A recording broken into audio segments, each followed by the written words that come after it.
So I'm working on this printed circuit board for a friend of mine. He asked me to solder a socket back onto the board. This was the module, and it was connected here. This socket was detached somehow.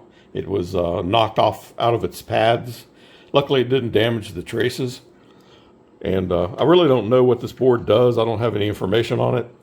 But I didn't really need any to fix it, because I could tell by the silkscreen. I could see which pin. I could see this pattern on the silkscreen was indicating the orientation of how the socket should be attached.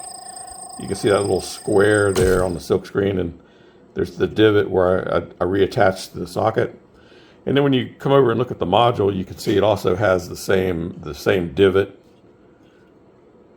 right there, and also the silkscreen has the same pattern. And then you also see that number 1 right there. That indicates pin 1. And so I really don't need to know what this board does to enable me to repair it.